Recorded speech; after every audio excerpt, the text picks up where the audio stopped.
आज किसान सड़कों पर है और किसानों की मांगे हैं। इस पर बात करने के लिए हमारे साथ कांग्रेस पार्टी की वरिष्ठ नेता अलका लांबा जी हैं। अलका जी, बहुत बहुत स्वागत है आपका पंजाब केसरी और नवोदय टाइम्स पर। धन्यवाद अरुण जी आपका। सबसे पहला मेरा सवाल, किसानों की जो मांगे हैं, कांग्रेस पार्टी का क्या पक्ष है उस पर? देखिए, कांग्रेस अपना पक्ष पूरी तरह से रख चुकी है। श्री राहुल गांधी जी पंजाब में जाकर किसानों की ट्रैक्टर रैली करके साफ कर चुके हैं कि केंद्र की भाजपा सरकार जो 3 कानून, किसान विरोधी काले कानून लेकर आई है, हम बिल्कुल उसके विरोध में हैं। और हमारी पंजाब की सरकार, कांग्रेस की जहां सरकारें हैं, वहां पर उनकी विधानसभाओं में खास सत्र बुलाकर इन प्रस्तावों को रद्द करने का और बिल्कुल लागू ना करने का अपने राज्यों में फैसला भी ले चुकी हैं। और आज देश का किसान, आप देख रहे हैं, आंदोलित है। दिल्ली चलो के नारे के साथ दिल्ली की तरफ बढ़ रहा है, सत्ता से बात करना चाहता है। उन्होंने बताना चाहता है कि इस काले कानून से हमारे अन्नदाता किसान का कितना नुकसान है। और हम पूरी तरह से किसानों के इस आंदोलन के साथ खड़े हुए हैं कांग्रेस। लेकिन किसानों के साथ जो तस्वीरें सामने निकल के आई, रात को वाटर कैनन का उपयोग किया गया, कई जगह आंसू गैस के गोले छोड़े गए, उसको किस तरीके से देखती हैं आप?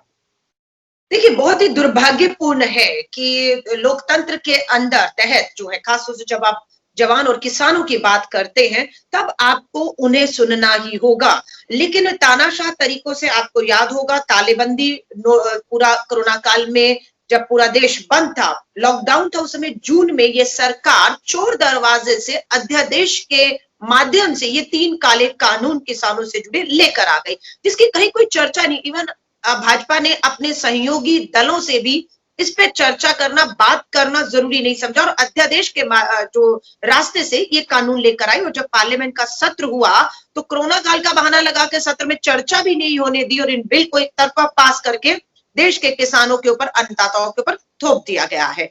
तो मैं ये कहूंगी कि बिल्कुल ये दुर्भाग्यपूर्ण है।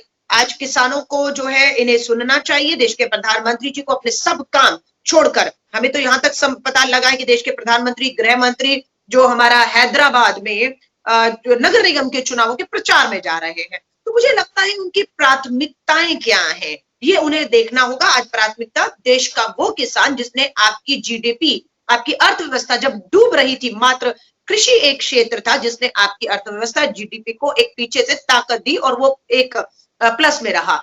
वो किसानों को आज दिल्ली आ रहा है। बिल्कुल प्रधानमंत्री जी को कहना चाहूंगी, सब काम छोड़िए, प्राथमिकता में अन्नदाता को रखिए, उन्हें सुनिए, उनकी परेशानियों को सुनिए और उनके हल आपको देने होंगे। और जहां तक हम सबका दबाव है, बिल्कुल किसानों की मांग है, काला कानून वापस होना चाहिए और उसे वापस होना ही होगा। आपने जिक्र किया प्राथमिकता का प्रधानमंत्री की, कहीं ना कहीं और इशारा था कि हैदराबाद में चुनाव है वो उनकी प्राथमिकता है।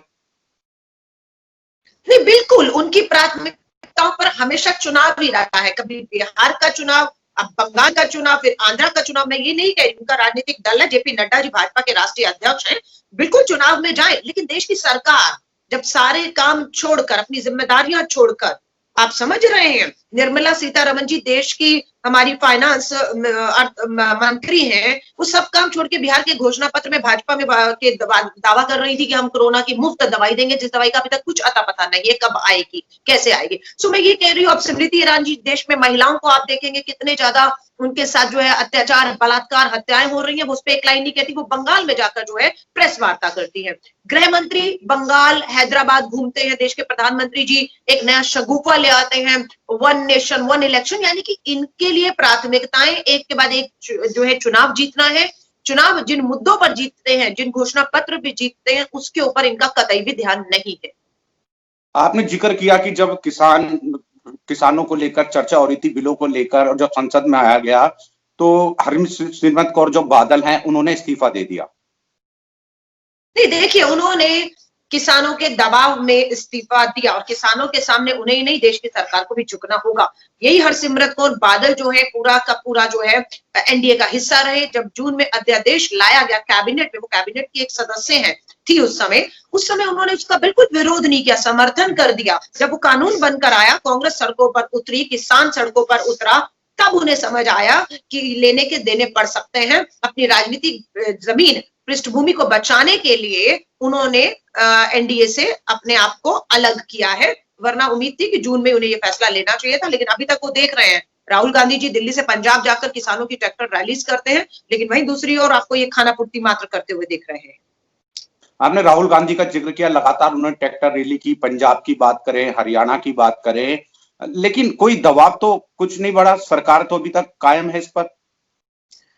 देखिए वो कायम है क्योंकि ये पूरी सरकार पूंजीपतियों से चल रही है, उनके मन मुताबिक कानून बन रहे हैं, लाए जा रहे हैं और मात्र उन्हीं को फायदा करने के लिए सरकार, इसलिए ये सरकार को किसी की परवाह नहीं है, चाहे वो सरहद का जवान हो, किसान हो, बेरोजगार हो, महिलाएं हो, बलात्कार की शिकार जिनको न्याय, इनको कोई लेन देन नहीं है। ये पूंजीपतियों की, दो लोगों की सरकार है जिनके एजेंडे पे ये काम कर रहे हैं। अब तो यहां तक हमने आरबीआई का सुना है कि अब आरबीआई इन पूंजीपतियों को निजी बैंक खोलने के लिए लाइसेंस भी देने जा रही है। तो आप सोच सकते हैं, और ये जो पूरा का पूरा फार्मर बिल कानून है, आप इसे देखेंगे तो ये एक तरफा पूंजीपतियों को, अपने मित्रों को, मोदी मित्रों को लाभ पहुंचाने के अलावा कुछ भी नहीं है। अगर कुछ होता तो इतनी मजबूत पार्टी है, देश की सबसे बड़ी पार्टी है, उनके पार्टी के नेता किसानों के बीच में जाके क्यों नहीं अभी तक समझा पाए? जून से अध्यादेश लाके कानून आ गया, आपके इतनी सरकारें, इतने मुख्यमंत्री हैं, क्यों किसानों से संवाद करके उन्हें नहीं समझा पा रहे? क्योंकि इसमें ये समझा ही नहीं पाएंगे कि इसमें पूंजीपतियों का नहीं, किसानों का फायदा है। किसानों को साफ दिख रहा है ये पूंजीपतियों को जो है फायदा पहुंचाने के लिए, जो है उनकी जमीनों को एक तरीके से हथियाने के लिए, उन्हें मोहताज बनाने के लिए पूंजीपतियों के लिए कानून लाया गया है। देश के जो कृषि मंत्री हैं वो कह रहे हैं कि हमने न्योता भेजा है किसानों को बातचीत करने के लिए, और हम चाहते हैं कि वो अपनी बातचीत जो है सामने लाए, लेकिन किसान मानने को तैयार नहीं। देखिए आपको मालूम होगा, यही कृषि मंत्री नरेंद्र तोमर जी ने पंजाब के किसानों को दिल्ली बुलाया था, और जब दिल्ली बुलाया तो पता लगा प्रधानमंत्री जी नहीं मिलेंगे, कोई नहीं मिलेगा, इवन कि नरेंद्र तोमर जी कृषि मंत्री से वायदा था मुलाकात का, वो भी नहीं आए। अधिकारियों के साथ किसानों को बिठा के, अधिकारी का सारा समय यही निकला कि किसानों को समझाए कि एक बिल आपके हित में है, वो किसान समझ चुका है, इसीलिए उन्होंने बायकॉट किया, मीटिंग छोड़कर बीच में से बाहर किसान आए और ये बिल की कॉपियां उन्होंने फाड़कर अपना विरोध जताया है। तो ये तरीका नहीं है बातचीत करने का। बातचीत जब आप अध्यादेश कानून ले ही आए हैं, थोप भी दिया और आपको सुनने को तैयार नहीं, वरना आज ये हालात नहीं होते जो बॉर्डर के ऊपर पंजाब, हरियाणा और देश के किसान निकलना शुरू, ये हालात नहीं होते। बात यह है कि तानाशाह तरीकों से बस चीजें थोपी जा रही हैं और इन्हें बिल्कुल इसकी परवाह नहीं है। उनके लिए कि हम एक के बाद एक चुनाव जीत रहे हैं और बस वही जीत जो है इन्हें ये गलतफहमी हो चुकी है कि इनके हर इस तरह के काम पे मोहर लगा रही है। अब क्योंकि जिक्र दिल्ली का कर देते हैं, दिल्ली में किसान आना चाहते हैं, लेकिन जो प्रशासन है उसका कहना है कि दिल्ली में कोरोना बहुत ज्यादा फैल रहा है। देखिए कोरोना का तो बहाना है, बिहार का चुनाव इसी कोरोना काल में, इसी महीने आपने पूरा होते हुए देखा, कैसे जनसभाएं, भीड़ और सब नियम कानून आपने ताक पे रख दिए थे। तब कोरोना नहीं था। कोरोना कब नहीं था? जब दिल्ली के मुख्यमंत्री भीड़ भाड़, बिना मास्क, बिना सोशल डिस्टेंसिंग का पालन किए हुए दिवाली का जश्न को मना रहे थे। तब कोरोना नहीं था जब शराब की दुकानें खोली गई थी। तब नहीं था जब प्रधानमंत्री जी, गृह मंत्री जी, रक्षा मंत्री जी सारे काम छोड़ के भाजपा के मुख्यालय में पहुंचते हैं बिहार की अधूरी जीत का जश्न मनाने, और कोई सोशल डिस्टेंसिंग नहीं थी। आज किसान अपने हक अधिकारों के लिए दिल्ली आ रहा है तो आप कोरोना का उन्हें जो है हवाला दे रहे हैं। तो मुझे लगता है किसान इनको अब नहीं सुनने वाला। किसान की जान पर वैसे भी बन आई है। हजारों किसान जो है वो आत्महत्याएं करने पर मजबूर हो चुके हैं। उन्हें उनका जो है न्यूनतम समर्थन मूल्य, जो उनका अधिकार है, उन्हें मिलना चाहिए। आज भी आप देख रहे हैं फसलें कटी, लेकिन लोगों को धान में और दूसरी फसलों में उनको न्यूनतम समर्थन मूल्य नहीं मिल रहा है। ऊपर से इस कानून के बाद तो सारा चीजें पूंजीपतियों पर डाल दी गई है, सरकार हाथ खड़े कर चुकी है। तो मुझे लगता है ये सब बहाने। अलका जी, एक मेरा सवाल है आपसे कि जो किसान है उसको लेकर जो बीजेपी के तमाम नेता हैं वो कहते हैं कि किसानों के कुछ संगठन जो है वो राजनीति का शिकार हो रहे हैं, इसी कारण वो जो है धरना प्रदर्शन कर रहे हैं। देखिए मुझे समझ नहीं आता, ये कभी लव जहाद कानून लाते हैं कि लड़कियों को समझ नहीं है ना, उनके बेहतरी में क्या है, उनको फंसाया जाता है तो वो हो जाते हैं। जब छात्र जेएनयू जामिया में आंदोलन करते हैं तो वो टुकड़े टुकड़े गैंग हो जाता है। जब बुद्धिजीवी बात करते हैं तो वो नक्सल अर्बन इनके लिए हो जाता है। इन्हें लगता है कि बुद्धिमान सिर्फ यही लोग रह गए हैं, बाकी तो देश को अपना हक अधिकार, आज किसान को कह रहे गुमराह है। आप समझ रहे हैं, इनके लिए सभी गुमराह है। मुझे तो लगता है पूरी की पूरी मोदी सरकार ही गुमराह है। किसान जानता है उसका जो है भविष्य क्या है, वो अपनी जमीनों को कैसे बचा सकता है, वो अपने साथ हो रहे अन्याय को किस तरीके से लड़ सकता है। और ये देश दो लोगों की नींव मजबूत पे खड़ा है, एक सरहद पर जवान और देश में अन्न उगाता किसान, जिसके दम पर आज हम खा पी रहे हैं, जी रहे हैं और सुरक्षित है। तो मुझे लगता है इन दोनों के ऊपर अपना ठीकरा ना फोड़े, गुमराह सरकार है, उसे इस रास्ते पर आना होगा। एक मेरा आखिरी सवाल आपसे अलका जी, जो तमाम दर्शक देखेंगे आपको इस इंटरव्यू के माध्यम से, किसानों से आप क्या कुछ कहना चाहेंगी? आपकी पार्टी का जो पक्ष है वो रखना चाहेंगी और किसानों से क्या बात करना आप चाहेंगी? एक आखिरी सवाल है मेरा, क्योंकि बड़ी नेता और आपने बहुत व्यस्तता से अपना समय दिया है।